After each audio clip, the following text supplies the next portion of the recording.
Ketika terjadi kasus Aisyah yang terlambat kemudian diantar oleh Sufyan bin Attal As-Sulami di siang hari kemudian masuk di tengah kota Madinah, semua orang melihat.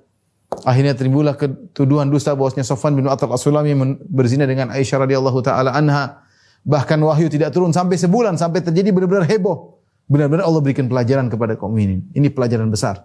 Allah ingin mengangkat kedudukan Aisyah radhiyallahu taala anha dan Allah berikan pelajaran besar bagi mereka. Hati-hati dengan waspada dengan cara-cara orang munafik. Jangan sampai terprovokasi. Bahkan Allah sengaja menunda kabarnya sampai sebulan. Seandainya hari pertama tuduhan langsung selesai, tidak ada, maka tidak terjadi apa yang terjadi. Tetapi ketika pengkabaran dari Allah kepada Nabi SAW telat sampai sebulan, maka orang munafik bermain. Bermain dusa dan nuduh sini, bikin isu sana, bikin isu sana, isu sini. Akhirnya sebagian kaum muslimin terprovokasi. Dan ini semua terjadi dengan ilmu Allah. Dan ini semua terjadi, ada hikmah di balik itu semua. Ya. Makanya Allah jelaskan ayat-ayatnya agar jelas bagi kalian hikmah Allah Subhanahu wa taala. Wallahu alimun hakim. Allah Maha berilmu dan Maha bijak. Ya, bijak ini umum. Allah memiliki sifat hikmah, ini sudah pernah saya sampaikan, ya. Al-Hakim yaitu Maha bijak. Bahkan para ulama mengatakan hikmah, ya. Para ulama mengatakan sifat hikmah ini sifat zatiyah. Sifat dzatiyah. Apa itu sifat dzat? Sifat dzatiyah itu sifat yang tidak pernah lepas dari Allah. Allah tidak pernah sekalipun tidak hikmah, tidak pernah. Allah senantiasa hikmah dalam segala keputusannya, dalam segala perbuatannya, dalam segala takdir yang dia jalankan, semuanya di atas hikmah, di atas kebijakan yang dilakukan oleh zat yang maha berilmu. Maka semakin sempurna ketika Allah menggabungkan sifat ilmu dengan sifat hikmah. Ya, sifat ilmu dengan sifat hikmah. Jadi Allah melakukan semua dengan ilmunya, dengan hikmahnya. Wallahu alimun hakim. Taib, ayat berikutnya.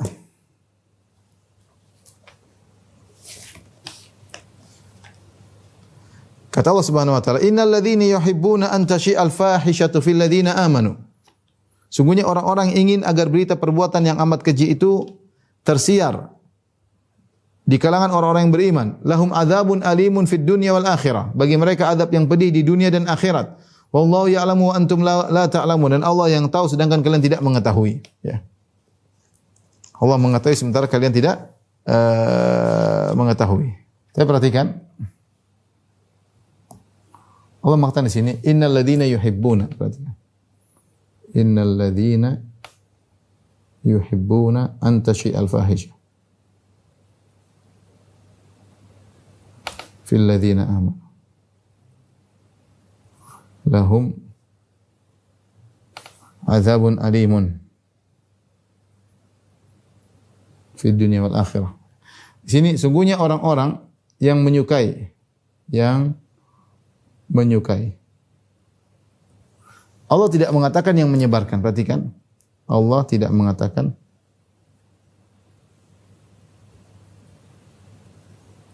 yang menyebarkan. Ini menunjukkan sangat berbahaya karena orang yang suka berita buruk tentang kaum muslimin beredar, meskipun dia tidak ikut menyebarkan, dia sudah terkena azab yang pedih. Innal ladzina yuhibbuna an tashi'al fahisha. Sungguhnya orang-orang yang suka terjadinya tersebarnya perbuatan keji di tengah orang-orang yang beriman, lahum adzabun alimun. Bagi mereka azab yang pedih. Ini Allah tidak menyebutkan yang menyebarkan. Perhatikan, jika yang menyukai saja dosanya besar, apalagi yang ikut menyebarkan. Jika yang menyukai tersebar mendapat dosa besar,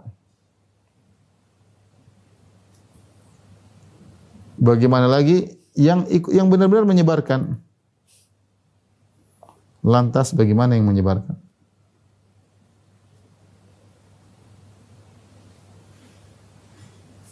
Ya. Kata Allah, wallahu ya'lamu wa antum la ta'lamun. Alahum adzabun alimun fid dunya wal akhirah. Bagi mereka azab yang pedih dunia dan akhirat. Kemudian wallahu ya'lamu wa antum la ta'lamun. Allah yang tahu, kalian tidak mengetahui. Jadi ini berkaitan orang-orang munafik yang suka tersebar berita dusta di kalangan orang beriman, bahwasanya orang beriman begini padahal tidak benar. Kita dapati di sebagian daerah atau sebagian negeri, ada sekelompok orang-orang yang munafik yang ingin selalu menyebarkan tentang keburukan kaum muslimin. Padahal tidak benar, kaum muslimin tidak seperti, tapi digambarkan seakan-akan rusak, seakan-akan begini, padahal tidak demikian. Segelintir orang atau sebagian bahkan tidak demikian, tapi dia suka bahwasanya seakan-akan kerusakan terjadi kaum mukminin. Dia suka kaum mukminin terkesan rusak, ya ini bagi dia azab yang pedih. Apalagi dia ikut menyebarkan kedustaan. Ini belum menyebarkan, baru suka dengan terjadinya kerusakan di antara kaum mukminin, maka bagi dia azab yang pedih. Ya, suka tersebar. Di sini apa namanya? Maksud dari suka tersebarnya perbuatan keji. Keji maksudnya zina dan lain-lain. Ya. Suka maksudnya di sini adalah menyebarkan hoax sebagaimana dilakukan oleh orang-orang munafik.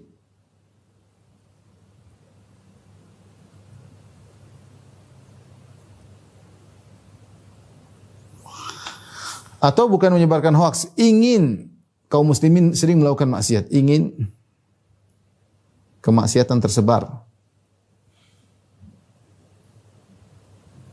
di tengah kaum muslimin. Seperti pinginnya wanita tidak pakai jilbab, pinginnya wanita tidak pakai cadar, pinginnya orang semua maksiat, dia senang kalau orang beriman melakukan maksiat. Ini keinginan seperti ini dosa besar. Ingin tersebarnya maksiat di kalangan kaum mukminin dosa besar. Apalagi ikut menyebarkan, ikut melariskan kemaksiatan, membuka diskotik, dia ikut meramaikan penjualan narkoba, dia senang. Padahal kita tahu kita di tengah-tengah kaum muslimin. Maka dia sudah mendapat azab yang pedih. Baru keinginannya suka, apalagi bukannya sekedar keinginan, bukan sekedar suka tersebar, bahkan dia ikut menyebar, lebih besar lagi. Allah mengatakan wallahu ya'lamu wa antum la ta'lamun. Allah mengetahui sementara kalian tidak mengetahui. Allah mengetahui itu semua dusta dan kalian tidak mengetahui hakikatnya. Yang tahu hanya Allah Subhanahu wa taala. Bahkan Nabi SAW tidak tahu kondisi tersebut. Nabi baru tahu setelah sebulan tersebarnya berita hoax, hadisatul ifk. Setelah sebulan baru Allah turunkan wahyu, baru Nabi tahu. Seandainya Allah tidak turunkan wahyu, Nabi tidak tahu kondisi yang sesungguhnya. Nah, orang yang menuduh tidak lahum adzabun alimun fid dunya wal akhirah. Bagi mereka ada adab yang pedih dunia dengan caranya didera ya karena mereka ikut menyebarkan mereka didera. Adapun kalau mereka tidak ikut menyebarkan maka ada hukum tersendiri, hukum ta'zir jika memang ketahuan mereka suka tersebar kerusakan bagi kaum muslimin. Kemudian Allah Subhanahu wa taala walaula fadlullahi alaikum wa rahmatuhu wa annallaha raufur rahim. Ya. Kata Allah Subhanahu wa taala kalau bukan ya fadlullahi alaikum, kalau bukan karunia Allah Subhanahu wa taala sekalian, wa rahmatuhu dan juga kasih sayang Allah kepada kalian, wa annallaha raufur rahim dan sungguhnya Allah Maha Ra'fah. Ra'fah itu adalah rahmat yang dalam ya. Raufur rahim ya. Rahim adalah rahmat khusus ya, rahmat yang mengenai hamba-hamba Allah Subhanahu wa taala, tetapi maksud Allah di sini adalah rahmat yang khusus karena Allah berikan rahmat kepada kaum mukminin sehingga Allah mensikapi hadisatul ifk dengan menurunkan kabar yang sungguhnya sebulan setelahnya, maka tampaklah keistimewaan Aisyah radhiyallahu taala anha bahwasanya keluarga rumah tangga Nabi adalah rumah tangga yang bersih, tidak ada benih-benih zina sama sekali. Aisyah radhiyallahu anha wanita yang sangat mulia, terlepas dari semua tuduhan-tuduhan tersebut ya. Ini semua adalah karunia Allah dan rahmat Allah Subhanahu wa taala. Allah beri karunia sekaligus dengan rahmatnya. Karena Allah Subhanahu wa taala Raufur Rahim. Rauf itu sangat rahmat dan Rahim itu menyampaikan kasih sayangnya kepada manusia ya. Ini ikhwan akhwat yang rahmati Allah Subhanahu wa taala ya. Faedah yang bisa kita ambil dari kisah hadisatul ifk ya yang telah kita sampaikan pada pertemuan lalu, kemudian Allah jelaskan faedah-faedahnya dalam ayat-ayat tadi kita sebutkan. Intinya kita waspada ketika ada berita ya, hoax tentang kaum muslimin, kita jangan langsung benarkan, apalagi berkaitan dengan orang yang kita kenal.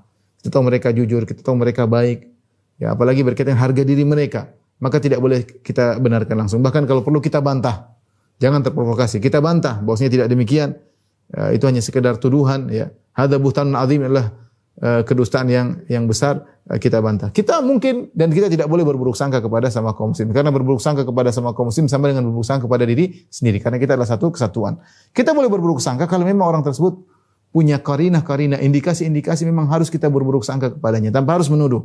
Seperti dia seorang wanita suka buka aurat, seperti dia suka genit misalnya. Kita ketika ada pikiran mungkin dia berzina mungkin, tapi tidak boleh kita tuduh. Kalau tuduh harus mendatangkan empat saksi. Kalau tidak kita yang didera, didera. Demikian wabillahi taufiq wal hidayah. Assalamualaikum warahmatullahi wabarakatuh.